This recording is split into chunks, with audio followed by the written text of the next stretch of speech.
So this is a 10-year-long process. 10 years ago, when people say indie, that is the time where I can count all the indie developer in the console industry with 2 hands. I know every single one of them as indie developers, because it's impossible to get license from consoles to even publish a game, and nobody can even buy your game. There's no distribution platforms. And the console has such a strong grasp that they don't want anything that is low quality to ever be on their platform, right? I kind of miss those old days because, you know, the world is much smaller and everybody we know makes pretty good games. And then what happened is people start to ask, what is indie game?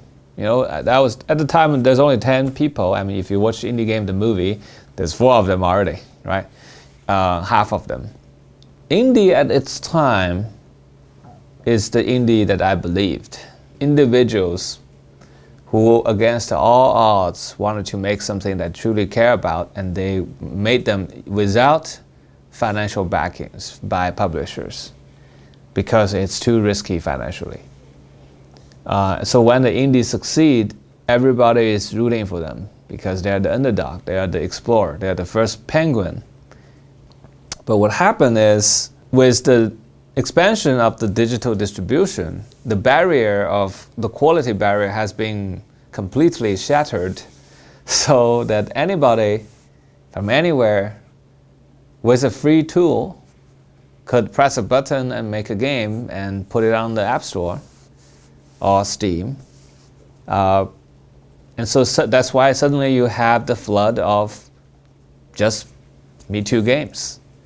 Because for quite a long time, people used to think, well, what defines indie is that no publisher is giving them money, so it's financially independent. But that has always been challenged by the notion that Valve is an independent company owned by one man. Is Valve indie? You can say Valve is indie, right? Because their game is very innovative, but you know, they're printing money. They can make whatever they want. That's not indie enough, right? But independently, they are financially independent. Lots of students make Me Too games, right? They're practicing, they're just copying whatever is popular.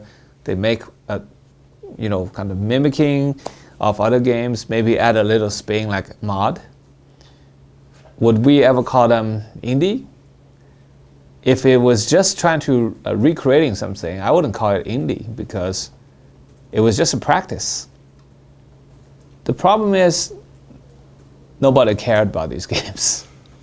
You think about the past 10 years, what are the games that was truly, you know, unique, independent, and risky, that's worthy to be put in indie game movies?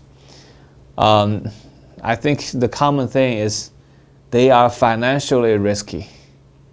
That's what I think is what defines an indie game.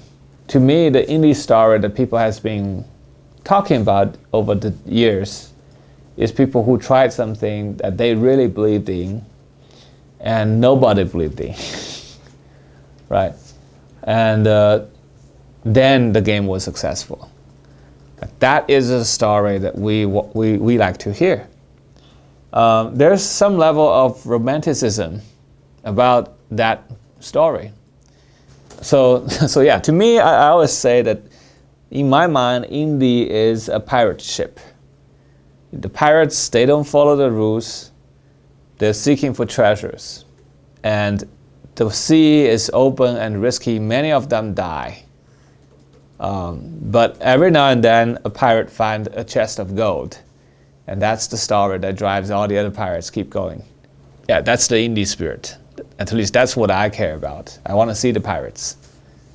I don't want to see everybody who's just floating on the sea. You know.